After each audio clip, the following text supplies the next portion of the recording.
आदाब, नमस्कार और आप सभी का हार्दिक अभिनंदन। मैं हूं आपका दोस्त और होस्ट। इस विशेष बुलेटिन में हम लेकर आए हैं देश के कोने कोने से वो तमाम बड़ी खबरें जो सीधे तौर पर आपसे, आपकी जेब से और आपके भविष्य से जुड़ी हुई हैं। आज की इस खास रिपोर्ट में हम बात करेंगे उस चौंकाने वाली सच्चाई की जो सरकार द्वारा जारी किए गए आंकड़ों से सामने आई है, जिसमें देश के 49 लाख पेंशन भोगियों की दयनीय स्थिति का खुलासा हुआ है। इसके साथ ही हम आपको ले चलेंगे वाराणसी, जहां पुरानी पेंशन की बहाली के लिए शिक्षकों का संघर्ष एक बार फिर तेज हो गया है और उनकी आवाज सत्ता के गलियारों तक पहुंचने की कोशिश कर रही है।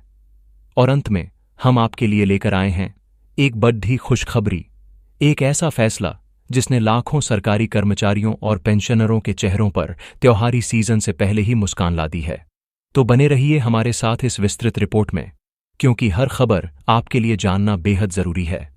चलिए, बिना किसी और विलंब के आज की सबसे पहली और सबसे महत्वपूर्ण खबर का रुख करते हैं, जो सीधे तौर पर देश के करोड़ों पेंशन भोगियों के जीवन से जुड़ी है।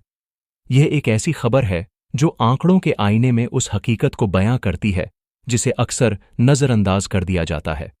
सरकार ने हाल ही में संसद के पटल पर कुछ ऐसे आंकड़े रखे हैं जिन्होंने कर्मचारी पेंशन योजना यानी ईपीएस 99 की मौजूदा स्थिति पर गंभीर सवाल खड़े कर दिए हैं। एक बेहद चिंताजनक रिपोर्ट सामने आई है जिसमें यह खुलासा हुआ है कि देश के लगभग 49 लाख पेंशन भोगियों को आज भी 1500 रुपये से भी कम की मासिक पेंशन पर गुजारा करना पड़ रहा है। जी हां, आपने बिल्कुल सही सुना। 49 लाख लोग जो अपनी पूरी जिंदगी देश की सेवा में लगाने के बाद आज इस मामूली रकम के सहारे जीने को मजबूर हैं। आइए इन आंकड़ों को और गहराई से समझते हैं। श्रम एवं रोजगार राज्य मंत्री शोभा करंदलाजे द्वारा 31 मार्च 2025 तक के जो नवीनतम आंकड़े साझा किए गए हैं, वे एक बहुत ही निराशाजनक तस्वीर पेश करते हैं। इन आंकड़ों के अनुसार कर्मचारी भविष्य निधि संगठन यानी ईपीएफओ द्वारा संचालित इस पेंशन योजना के तहत कुल 81,48,490 पेंशन भोगी पंजीकृत हैं, लेकिन इसमें से लगभग आधे यानी हर दूसरा पेंशन भोगी एक ऐसी मासिक पेंशन पा रहा है जो 1500 रुपये से भी कम है। जरा सोचिए, आज के इस महंगाई के दौर में जहां बुनियादी जरूरतें पूरी करना भी एक चुनौती बन गया है, वहां 1500 रुपये की रकम महीने भर के खर्चों के लिए कैसे पर्याप्त हो सकती है? यह सवाल आज हर उस पेंशन भोगी के मन में है जो इस व्यवस्था का हिस्सा है। रिपोर्ट और भी गंभीर हो जाती है जब हम आगे के आंकड़ों पर नजर डालते हैं। बताया गया है कि 4000 रुपये प्रतिमाह से कम की मासिक पेंशन पाने वाले पेंशन भोगियों की कुल संख्या इस समय 78 लाख से भी अधिक है। ये कुल पेंशन भोगियों का एक बहुत बड़ा हिस्सा है। और अगर हम बात करें 6000 रुपये प्रतिमाह से कम पेंशन पाने वालों की, तो यह संख्या 80,94,000 तक पहुंच जाती है। इन आंकड़ों के बीच एक और हैरान करने वाला तथ्य यह है कि केवल 0.65% पेंशन भोगी यानी सिर्फ 53,541 पेंशनर्स ही ऐसे हैं जिन्हें 6000 रुपये से अधिक की मासिक पेंशन नसीब हो रही है। यह आंकड़ा इस योजना के तहत मौजूद भारी असमानता को स्पष्ट रूप से दर्शाता है। एक तरफ जहां कुछ लोगों को थोड़ी बेहतर पेंशन मिल रही है, वहीं करोड़ों लोग आज भी न्यूनतम आय के लिए संघर्ष कर रहे हैं। यह स्थिति तब और भी चिंताजनक हो जाती है जब हम ट्रेड यूनियनों की मांगों पर गौर करते हैं। देश भर की ट्रेड यूनियनें लंबे समय से यह मांग कर रही हैं कि ईपीएस 99 के तहत न्यूनतम मासिक पेंशन को बढ़ाकर 9,000 रुपये किया जाना चाहिए। उनकी दलील है कि मौजूदा 1,000 रुपये की न्यूनतम पेंशन आज की जरूरतों के हिसाब से अपर्याप्त है और इसमें तत्काल बढ़ोतरी की आवश्यकता है। लेकिन 9,000 रुपये की मांग और 1500 रुपये से भी कम की हकीकत के बीच एक जमीन आसमान का अंतर दिखाई देता है। यह आंकड़ा उस खाई को दिखाता है जो पेंशन भोगियों की उम्मीदों और उनकी वास्तविक आय के बीच मौजूद है। हालांकि सरकार ने यह भी बताया है कि पेंशन योजना के तहत वितरित की जाने वाली कुल राशि में वृद्धि हुई है। साल 2022-23 में जहां कुल 2,212.83 करोड़ रुपए वितरित किए गए थे, वहीं 2023-24 में यह राशि बढ़कर 2,327.93 करोड़ रुपए हो गए। लेकिन सवाल यह उठता है कि क्या यह बढ़ोतरी बढ़ती महंगाई और पेंशन भोगियों की बढ़ती संख्या के अनुपात में पर्याप्त है? जब देश के 49 लाख से भी ज्यादा लोग 1500 रुपये से कम पर गुजारा कर रहे हों, तो ये आंकड़े एक बार फिर से पूरी व्यवस्था पर पुनर्विचार करने की तत्काल आवश्यकता को दर्शाते हैं। यह केवल आंकड़ों का खेल नहीं, बल्कि उन लाखों परिवारों के जीवन, सम्मान और भविष्य का प्रश्न है जिन्होंने अपनी जवानी देश की सेवा में समर्पित कर दी। एक तरफ जहां पेंशन की राशि को लेकर देशव्यापी बहस छिड़ी हुई है, वहीं दूसरी ओर पुरानी पेंशन व्यवस्था की बहाली को लेकर भी आवाजें लगातार बुलंद हो रही हैं।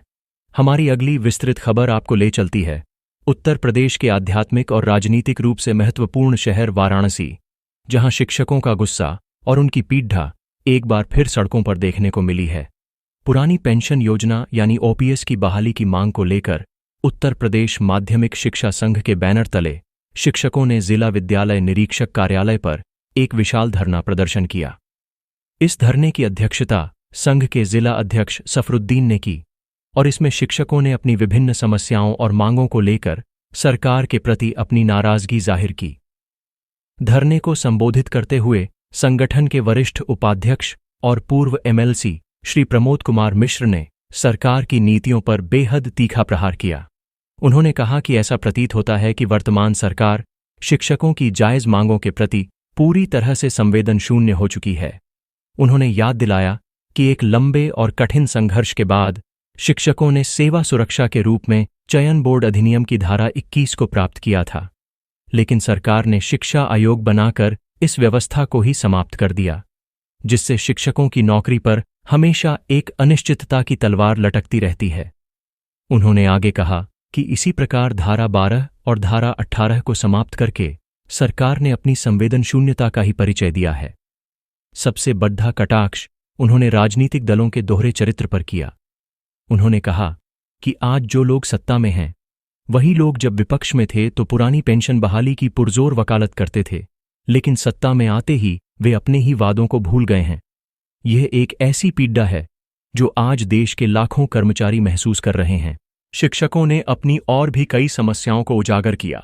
उन्होंने बताया कि वित्त विहीन विद्यालयों में कार्यरत शिक्षकों को मात्र 999 रुपये प्रतिमाह की दर से मानदेय मिलता था, जिसे वर्तमान सरकार ने यह कहकर समाप्त कर दिया कि यह राशि सम्मानजनक नहीं है और वे जल्द ही एक सम्मानजनक मानदेय देंगे। लेकिन आज 8 वर्ष बीत जाने के बाद भी वह सम्मानजनक मानदेय एक दूर का सपना बना हुआ है और आशा की कोई किरण दिखाई नहीं दे रही है। शिक्षकों की पीड़ा यहीं समाप्त नहीं होती। अपने परिवार और घर से सैकड़ों किलोमीटर दूर रहकर शिक्षण कार्य कर रहे शिक्षक एक सामान्य ऑफलाइन स्थानांतरण के लिए वर्षों से आस लगाए बैठे हैं, लेकिन उनकी कोई सुनवाई नहीं हो रही है। सबसे दुखद स्थिति चिकित्सा सुविधाओं के अभाव की है। शिक्षकों ने बताया कि उचित मेडिकल सुविधा न मिलने के कारण कैंसर जैसी गंभीर बीमारियों से जूझ रहे शिक्षक और उनके परिवार इलाज के अभाव में दम तोड़ रहे हैं, लेकिन सरकार का इस ओर कोई ध्यान नहीं है। इसके अलावा तदर्थ शिक्षकों के नियमितीकरण की दिशा में भी सरकार की सोच को शिक्षक विरोधी बताया गया। माननीय न्यायालयों से आदेश मिलने के बावजूद तदर्थ शिक्षकों को उनके वेतन और पेंशन जैसी बुनियादी हकों के लिए दर दर की ठोकरें खानी पड़ रही हैं। इस धरने में मंडलीय अध्यक्ष विजय प्रताप सिंह, प्रदेश कार्यकारिणी के सदस्य विनोद शंकर पांडे, माया शंकर यादव, पूर्व अध्यक्ष गिरिजेश तिवारी और आईटी सेल के अध्यक्ष शिवेंद्र कुमार दुबे सहित कई अन्य पदाधिकारियों ने भी संबोधित किया और सरकार को सीधे तौर पर अपने निशाने पर लिया। यह प्रदर्शन महज एक मांग नहीं, बल्कि उन शिक्षकों के दर्द, संघर्ष और निराशा की अभिव्यक्ति थी जो देश का भविष्य गढ़ते हैं, लेकिन उनका अपना भविष्य ही अनिश्चितताओं से घिरा हुआ है। उत्तर प्रदेश में जहां कर्मचारी और शिक्षक अपनी मांगों को लेकर संघर्ष कर रहे हैं, वहीं देश के एक अन्य राज्य से कर्मचारियों और पेंशन भोगियों के लिए एक बहुत बड़ी राहत और खुशी की खबर सामने आई है। एक ऐसा फैसला जिसने राज्य के लाखों कर्मचारियों के चेहरों पर त्योहारी सीजन से ठीक पहले एक नई चमक ला दी है। जी हां, हम बात कर रहे हैं छत्तीसगढ़ राज्य की, जहां की सरकार ने अपने हजारों सरकारी कर्मचारियों और पेंशन भोगियों के लिए महंगाई भत्ते में एक महत्वपूर्ण बढ़ोतरी करने की घोषणा की है और इसके लिए आदेश भी जारी कर दिए गए हैं। छत्तीसगढ़ सरकार ने एक अत्यंत खुशी का अवसर प्रदान करते हुए महंगाई भत्ते यानी डीए में पूरे 2% की बढ़ोतरी करने का ऐलान किया है। इस नए और ऐतिहासिक फैसले के अनुसार राज्य के सभी राजकोषीय सेवकों को अब अपना महंगाई भत्ता 55% की दर से मिलेगा, जो कि पहले 53% था। यह निर्णय न केवल कर्मचारियों की आर्थिक स्थिति में एक बड़ा सुधार लाएगा, बल्कि यह उनके मनोबल को भी नई ऊंचाइयों पर ले जाएगा। त्योहारी सीजन से ठीक पहले आई यह घोषणा एक सुखद उपहार के समान है, जो निश्चित रूप से कर्मचारियों और उनके परिवारों के जीवन में नई खुशियां और उत्साह लेकर आएगी। इस फैसले की सबसे बड़ी और ऐतिहासिक बात यह है कि इसके साथ ही छत्तीसगढ़ के कर्मचारी केंद्रीय कर्मचारियों के बराबर आ गए हैं। जी हां, एक ऐतिहासिक निर्णय के साथ छत्तीसगढ़ के राजकोषीय कर्मचारी अब केंद्र सरकार के कर्मचारियों के बराबर महंगाई भत्ता पाने लगेंगे। यह एक ऐसी मांग थी जो वर्षों से लंबित थी। राज्य के कर्मचारी इस बात से लंबे समय से परेशान थे और खुद को उपेक्षित महसूस कर रहे थे कि उन्हें केंद्रीय कर्मचारियों की तुलना में कम भत्ता मिलता था। लेकिन अब इस फैसले के बाद दोनों स्तर के सेवकों को समान दर से लाभ प्राप्त होगा, जो कि एक न्याय संगत और सराहनीय कदम है। यह समानता राज्य के कर्मचारियों में एक नया उत्साह भरेगी और उनकी कार्यक्षमता में भी निश्चित रूप से वृद्धि करेगी। सरकार का यह फैसला यह दर्शाता है कि वह अपने कर्मचारियों की भलाई और उनके सम्मान के लिए पूरी तरह से प्रतिबद्ध है। इस घोषणा ने न केवल वर्तमान में कार्यरत कर्मचारियों को लाभान्वित किया है, बल्कि इसने राज्य के लाखों सेवानिवृत्त पेंशन धारकों को भी एक बड़ी राहत प्रदान की है। यह वरिष्ठ नागरिकों के लिए एक बहुत ही महत्वपूर्ण सहायता है, क्योंकि बढ़ती हुई महंगाई के कारण उनका जीवन यापन लगातार कठिन होता जा रहा था। पेंशन में इस वृद्धि से उनकी मासिक आय में इजाफा होगा और वे अपनी दैनिक जरूरतों और दवाइयों के खर्चों को अधिक आसानी से पूरा कर सकेंगे। यह निर्णय विशेष रूप से उन बुजुर्गों के लिए एक वरदान साबित होगा जो अपनी सीमित आय से घर चलाने में कठिनाइयों का सामना कर रहे थे। छत्तीसगढ़ राज्य के इस प्रगतिशील फैसले के बाद अब पूरे देश के केंद्रीय कर्मचारियों की भी उम्मीदें जाग गई हैं। ऐसी प्रबल संभावनाएं जताई जा रही हैं कि 7वें वेतन आयोग की सिफारिशों के आधार पर जुलाई 2025 से केंद्रीय स्तर पर भी महंगाई भत्ते में वृद्धि की जा सकती है। विशेषज्ञों का अनुमान है कि केंद्रीय कर्मचारियों के लिए महंगाई भत्ता 3% तक बढ़ सकता है, जिससे यह मौजूदा 55% से बढ़कर 58% तक पहुंच सकता है। यदि यह घोषणा होती है तो यह केंद्रीय कर्मचारियों की आर्थिक स्थिति में और भी अधिक सुधार लाएगा और देश भर में एक सकारात्मक माहौल बनाएगा। महंगाई भत्ते में इस बढ़ोतरी का प्रभाव केवल कर्मचारियों की जेब तक ही सीमित नहीं रहेगा, बल्कि इसका एक व्यापक आर्थिक और सामाजिक प्रभाव भी देखने को मिलेगा। जब लाखों कर्मचारियों के हाथ में अधिक पैसा आएगा, तो बाजार में उनकी क्रय शक्ति बढ़ेगी। वे बाजार में अधिक खरीदारी करेंगे, जिससे स्थानीय व्यापार को सीधा बढ़ावा मिलेगा। त्योहारी सीजन में यह वृद्धि विशेष रूप से फायदेमंद साबित होगी, क्योंकि लोग अधिक खर्च करेंगे, जिससे बाजार में रौनक आएगी। इससे राज्य की समग्र आर्थिक गतिविधि में तेजी आएगी और परोक्ष रूप से रोजगार के नए अवसर भी सृजित होंगे। छत्तीसगढ़ सरकार का यह निर्णय निश्चित रूप से अन्य राज्यों के लिए भी एक मिसाल बनेगा और दूसरे प्रदेशों के कर्मचारी भी अपनी राज्य सरकारों से ऐसे ही समान लाभ की अपेक्षा करेंगे। यह कदम सरकारी सेवा को और भी आकर्षक बनाएगा और योग्य व्यक्तियों को सरकारी नौकरी के प्रति प्रेरित करने का काम करेगा। तो आज के इस विशेष बुलेटिन में हमने देखा कि किस तरह देश के अलग अलग हिस्सों में कर्मचारियों और पेंशन भोगियों की स्थितियां भिन्न भिन्न हैं।